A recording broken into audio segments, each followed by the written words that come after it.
Nestled in a picturesque corner of suburbia, my neighborhood was the epitome of a tight-knit community, where everyone knew their neighbors and seemed to care deeply about maintaining the aesthetic and values of our shared environment. Lush trees lined the streets, and well-manicured lawns boasted vibrant flowers that added color to the serene landscape. However, beneath this tranquil facade lay the iron grip of the Homeowners Association, HOA, whose presence was felt in every aspect of our lives.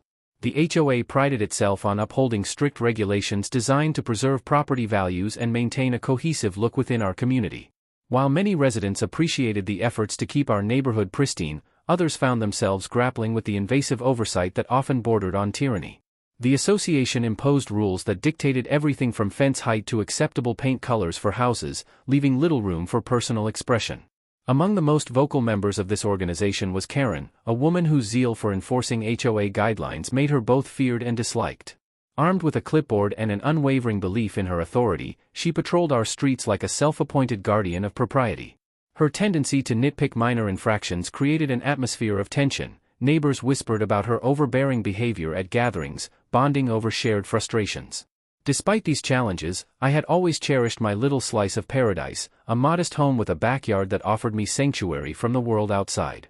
It was here that I felt free to unwind and enjoy my personal space without fear of reprisal or judgment. Yet this sense of peace would soon be threatened when Karen would target my property, demanding access under dubious pretenses. As tension simmered beneath the surface of our idyllic neighborhood, it became clear that this seemingly trivial dispute would ignite a confrontation that none of us could have predicted. Karen was the type of person who thrived on control. With her sharp bobbed hair and a penchant for oversized sunglasses, she was a fixture in our neighborhood, always seen patrolling with her clipboard in hand, ready to enforce the HOA's latest decree. For her, being a member of the Homeowners Association wasn't just a duty, it was an identity. She relished playing the role of the vigilant sentry, ensuring that every blade of grass stood at attention and every mailbox adhered to the approved color palette. Her overbearing personality had earned her a reputation among residents that ranged from annoyance to outright disdain. Many had crossed paths with Karen and lived to tell the tale, usually involving some minor infraction she had caught them on. Whether it was a garden gnome deemed too whimsical or an unapproved fence height, Karen had made it her mission to uphold what she considered neighborhood decorum. Conversations at local gatherings often turned into shared stories of encounters with her, as neighbors bonded over their grievances and frustrations. One day, I overheard Karen reprimanding Mrs. Thompson for having a flower pot that was too bold for the HOA's aesthetic standards. The elderly woman stood there, visibly shaken, as Karen rattled off threats about potential fines if changes weren't made immediately. It was moments like these that showcased not just Karen's zeal but also her lack of empathy, a stark contrast to the community spirit we all claim to cherish.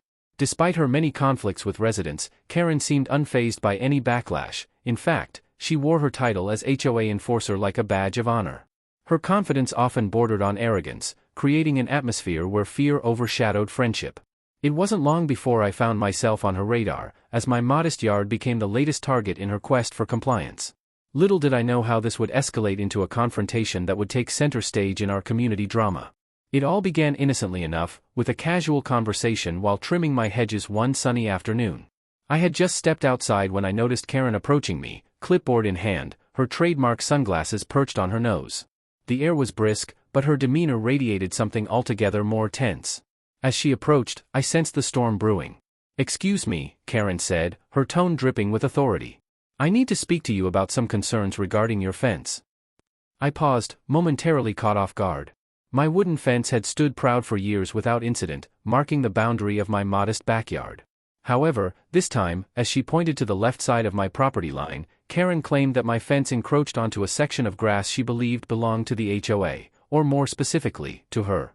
According to my calculations, she declared with a haughty glance at her clipboard, the fence is over the property line by a good 3 feet. You're violating HOA regulations and need to correct this immediately. In that moment, an uneasy feeling settled in my stomach as I considered the absurdity of her claim. I knew exactly where my property ended, having meticulously studied my deed when I purchased the house, as well as had installed the fence according to local guidelines. Trying to keep my composure, I responded calmly. "Karen, I've measured my property repeatedly before building this fence. It's well within my boundaries." Yet, she pressed on without listening, spouting threats about fines and possible legal action if I didn't comply. As heated words exchanged, tension grew palpable and bystanders began to peer out from their windows or move closer to hear what was happening. Just then, a neighbor approached cautiously. Something was sparking interest amid the murmurs of our tight-knit community. Little did any of us know that this would escalate beyond mere words and would soon attract anyone wearing a badge in search of clarity. The morning of the confrontation dawned bright and sunny, a stark contrast to the brewing storm with Karen. I had just settled into my routine of sipping coffee on the porch when I noticed her striding down the street with a sense of purpose, clipboard firmly in hand. Whatever sense of peace I had felt quickly evaporated as she approached, her irritation palpable. "Listen," she began, her voice sharp and demanding, "I need access to your backyard." Caught off guard, I blinked twice. "Access? Why would you need to go back there?" Her eyes narrowed as she explained her belief that my fence was encroaching on HOA property, a claim she repeated with a level of certainty that was unnerving. "It's imperative I inspect the area to ensure compliance with our regulations," she insisted, attempting to soften her demanding tone with a faux cordiality. I maintained my composure, refusing to allow her aggressive demands to provoke me. "Karen, you have no right to trespass on my private property. If you believe the fence is an issue, we can discuss this further, without you entering my yard." Her frustration mounted visibly, but I stood my ground, recalling the countless hours I'd spent mapping out my property before construction. Each inch was accounted for. Karen's assumptions were baseless. "I don't see why you're being so difficult," she huffed, throwing her hands up in exasperation. "I'm just trying to help you avoid future fines." The absurdity of her statement struck me, and I couldn't help but roll my eyes. Help? By demanding access to my land? That doesn't sound like help, it sounds like overreach. As the confrontation escalated, several neighbors began to emerge from their homes, drawn by the escalating tension. Whispers filled the air as they exchanged glances, some even reaching for their phones. It was clear that the scene had attracted an audience, but I felt empowered rather than intimidated. Our exchange reached a boiling point. I sensed that soon the situation would require outside intervention, one way or another. Little did we know that a few minutes later, a police cruiser would arrive, bringing a new level of scrutiny to Karen's claims and potentially tipping the balance in my favor. In the chaotic aftermath of my confrontation with Karen, I realized the importance of solidifying my position. I quickly retreated inside, my mind racing as I gathered the necessary documentation to support my claims about the property line. First, I headed straight for my filing cabinet, where I kept all the records related to my home. As I sifted through the documents, I found the original property deed that detailed the boundaries of my land. The legal description was precise, outlining every corner and measurement. This would serve as my strongest piece of evidence. I also retrieved a survey map that had been conducted when I purchased the house, which clearly marked the property lines.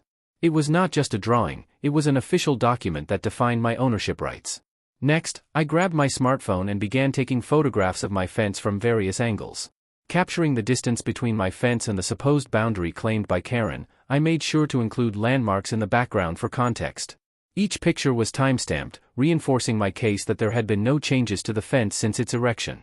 I then jotted down notes detailing the timeline of events, when I built the fence, how long it had stood without incident, and any previous communications with the HOA regarding property boundaries. This narrative would help illustrate my due diligence and responsible homeownership. Finally, with documents in hand and photos saved on my phone, I felt more confident in facing Karen's accusations. I knew that if she escalated the situation further, I would be prepared to defend my rights. Little did I know that this preparation would soon be put to the test when law enforcement arrived, bringing with them an opportunity to present my evidence and set the record straight. The confrontation was far from over, but I felt fortified by the knowledge that I had done my homework. As I gathered my evidence, the tension in the air thickened, and it became clear that Karen was not going to back down easily. Frustrated by my refusal to comply with her demands, she raised her voice, drawing even more attention from the onlookers who had gathered nearby. "This isn't over," she declared, her face flushed with anger. "I will take this to the HOA board if you refuse to let me inspect your property." Her threat hung in the air like a storm cloud, and I could sense the unease among my neighbors. Many had witnessed her antics before, and I could see their expressions shift from curiosity to concern. Karen's reputation for being a relentless enforcer of HOA regulations preceded her, and it was clear she intended to wield that authority against me. But she wasn't finished. In a move that felt both dramatic and desperate, Karen pulled out her phone and dialed the local authorities, insisting that I was violating HOA regulations. Her tone dripped with self-righteousness as she spoke into the device, claiming that my fence had become an eyesore and an infringement on community values. It was astonishing to watch someone twist reality so effortlessly. "Just wait. The police will be here soon," she shouted at me, her confidence seemingly unwavering. "And they'll show you how wrong you are." I could feel my heart racing as I processed this escalation. It was one thing to have a neighbor dispute, it was another to involve law enforcement over what I knew was a baseless claim. Yet, I remained composed, knowing that I had prepared adequately. While Karen believed she could intimidate me into submission, I saw an opportunity. If the authorities arrived, I would finally have a chance to present my case officially. The gathering crowd watched with bated breath as the minutes dragged on, anticipation crackling in the air. This confrontation was about to reach a climax that neither of us had anticipated, one that would reveal not just who owned the property but also who held the authority in our tight-knit community. As the situation spiraled further out of control, I realized that I needed to take proactive steps to protect my rights.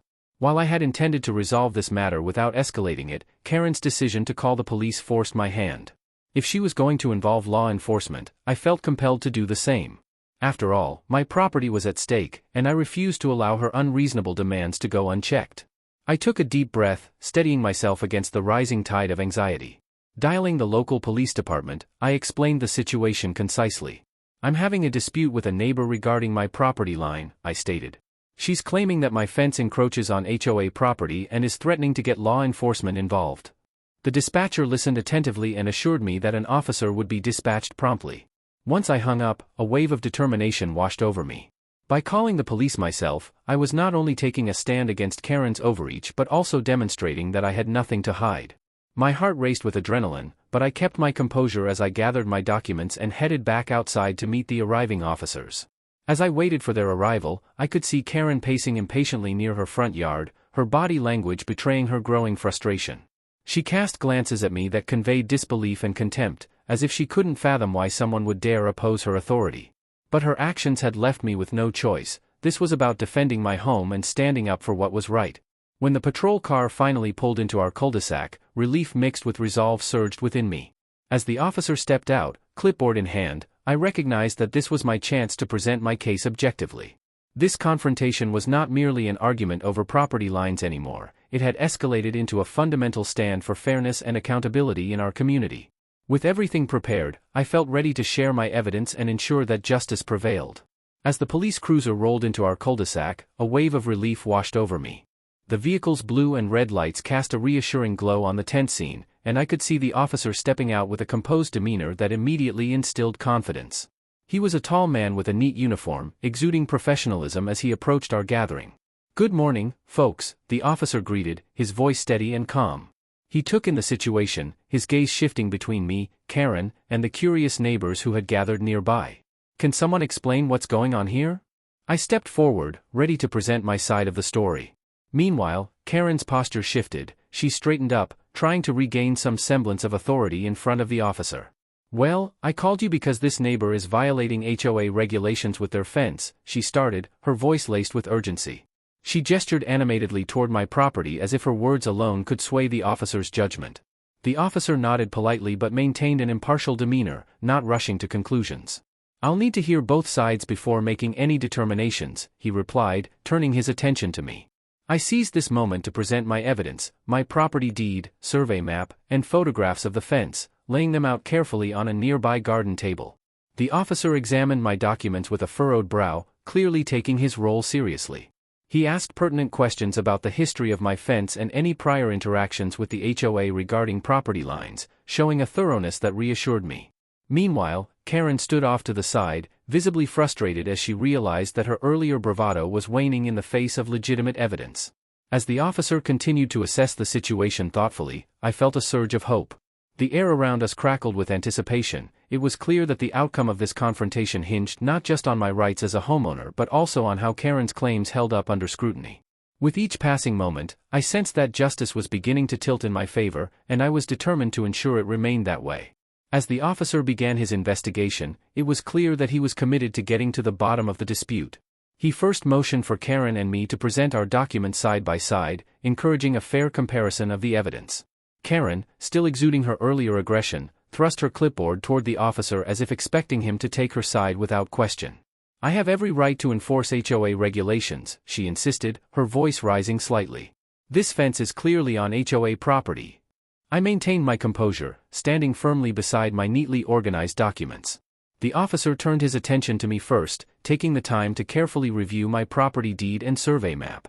He asked clarifying questions about the dimensions of my fence and its precise placement relative to the marked boundaries on my documents. I answered each question with calm clarity, ensuring that I highlighted how I had adhered to all regulations when constructing my fence. The officer's demeanor remained professional yet discerning, and I could see him weighing the facts in front of him. As he shifted his gaze back to Karen, she seemed increasingly agitated, her frustration evident in her fidgeting and crossed arms. "Those documents don't mean anything if they violate community standards," she insisted, trying to redirect his focus. However, the officer wasn't swayed by her emotional outbursts. Instead, he compared my photographs against what Karen had claimed about the fence encroaching on HOA property. As he examined the images of my well-maintained yard, it became apparent that there was no basis for her allegations. With every piece of evidence I presented, I felt more empowered and assured that I was in the right. The contrast between Karen's aggressive stance and my calm compliance resonated with the officer as he continued his assessment. It was evident that while she relied on intimidation tactics and unfounded claims, I had come prepared with facts and documentation that spoke for themselves. The atmosphere shifted. Neighbors watched intently as the officer took notes, signaling a growing realization among them that this confrontation might not end in Karen's favor after all. With each passing moment, it became increasingly clear that truth would prevail over bluster in this battle for property rights. After taking the time to review all the evidence, the officer turned to face us, his expression unreadable. "Based on the documentation presented and what I've seen here today," he began, "it's clear that your fence is well within your property lines." His words fell like a hammer, striking a definitive blow against Karen's claims. I could see the blood drain from Karen's face as she processed the situation. Her shoulders sagged slightly, and her earlier bravado was clearly in retreat. "But," she stammered, desperately grasping at straws, "the HOA will still want to review this. There are community standards." The officer cut her off politely but firmly. "That may be true, but any board should acknowledge that you're within your rights as a homeowner." He pointedly looked at her before continuing, "You cannot unilaterally determine what constitutes an infraction without solid evidence, which in this case, you do not have." Her expression morphed from flustered disbelief to embarrassment as she shifted her weight from one foot to the other, unable to argue further in front of the officer. The crowd of neighbors looked on with intrigue, some even exchanged whispers of support for me. Sensing that my victory was complete but that it was also critical to maintain the polite atmosphere, I turned to address Karen with respect despite our prior confrontation. "I'm more than willing to discuss any future concerns you have within reasonable bounds," I said calmly yet firmly. "My intention is to abide by guidelines. I just want those discussions rooted in mutual respect and based on facts." The officer nodded approvingly at my approach and reiterated how vital maintaining open lines of communication is among neighbors while respecting each person's rights. As he finished recounting our roles and responsibilities regarding property ownership and HOA guidelines, I felt a sense of relief wash over me. It was official, justice had prevailed. With every attempt Karen made to regain control of the narrative falling flat, it became increasingly clear that my resolve had triumphed over her intimidation tactics. As the crowd began to disperse, I caught fleeting smiles from several neighbors who had witnessed the whole scene unfold, signaling not only support but also camaraderie within our community, a sweet reminder that fairness often has its day in the end. As the crowd began to disperse after the confrontation, I noticed several neighbors lingering, their expressions full of sympathy and understanding. A few approached me, congratulating me for standing my ground against Karen's overbearing behavior. "I've been in a similar situation with her," said Mrs. Jenkins from down the street, her voice laced with empathy. "She always finds some way to make life difficult for others."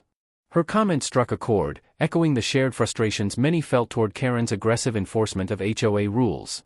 One by one, others chimed in with their own stories. Mr. Thompson recounted how Karen had once threatened him over his garden gnomes when he had them out for a holiday display, and Mrs. Patel shared how Karen had disapproved of her flower arrangements while insisting they were too bright.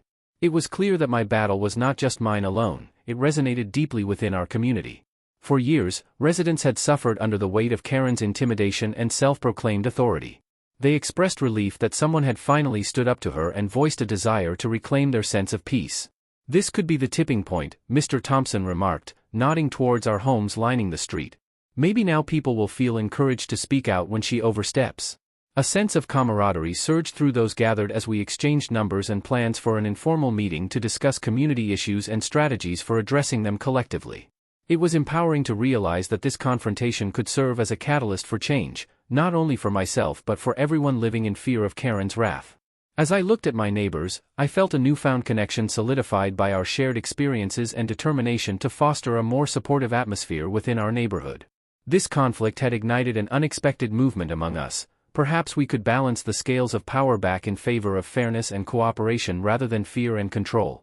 The sense of solidarity was invigorating, transforming what had felt like an isolated battle into a unified front against overreach within our community, a realization that often, strength lies in numbers and mutual support. This experience has profoundly reshaped my understanding of personal rights, community dynamics, and the importance of standing firm in the face of confrontation. Before this incident, I had a somewhat passive view of property ownership, believing that as long as I adhered to regulations, I would be left alone. However, Karen's aggressive actions forced me to confront the reality that having rights is not enough, one must also be willing to assert them. I learned firsthand the significance of being prepared. Gathering documentation, including my property deed and survey maps, proved invaluable. It was a stark reminder that knowledge is power. Having clear evidence to support my claims not only reinforced my position but also helped me remain calm under pressure. The ability to articulate my rights clearly and confidently was crucial in countering Karen's intimidation tactics. Moreover, this experience highlighted the intricate dynamics of our community. Many residents had lived in fear of Karen's wrath for too long, and it took just one confrontation to galvanize collective action and support. Witnessing how my stand inspired others to share their own stories reminded me of the strength found in unity. It's essential for communities to foster an environment where individuals feel empowered to speak out against unfair treatment. Handling confrontational individuals effectively requires both composure and strategy. I realized that while it's easy to react impulsively to aggression, measured responses can help de-escalate tensions while asserting one's rights. Maintaining respect, even toward those who may not deserve it, showcased my commitment to constructive conflict resolution. In retrospect, this ordeal served not only as a personal victory but also as a catalyst for community change. It underscored the importance of standing up for oneself and others, a lesson I will carry forward as I work toward fostering a more supportive neighborhood atmosphere. Ultimately, I emerged from this experience not just with a reinforced sense of my own rights but also with a deeper appreciation for community solidarity and the necessity of advocating for justice in all its forms. In the aftermath of this ordeal, I emerged not only with a reinforced sense of my property rights but also with a deeper understanding of the dynamics that bind our community. The confrontation with Karen served as a turning point, demonstrating that standing up for oneself can inspire others to do the same. The support I received from my neighbors highlighted a collective desire for change and a shared commitment to fostering an environment where everyone feels safe and respected. As I reflect on the experience, I recognize the importance of maintaining peace within our neighborhood. It's essential that we remain vigilant against those who might try to impose their will on others, whether through intimidation or unfounded claims. The willingness to address disputes openly and constructively can strengthen our community bonds, ensuring that our homes remain sanctuaries rather than battlegrounds. Moving forward, I hope to cultivate an open dialogue among residents about our rights and responsibilities as homeowners under the HOA guidelines. Regular discussions could help demystify the regulations while empowering individuals to voice their concerns without fear of retribution.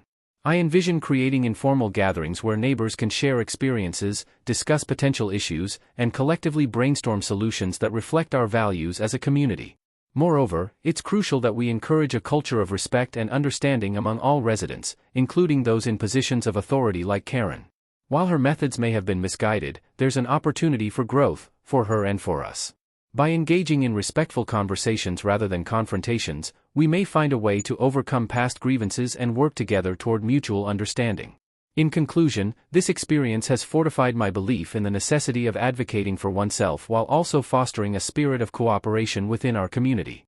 As we move forward, I am hopeful for a future where fairness triumphs over fear and where every resident feels empowered to uphold their rights and contribute positively to our neighborhood. Together, we can build a stronger, more supportive community that stands united against any challenges that may arise.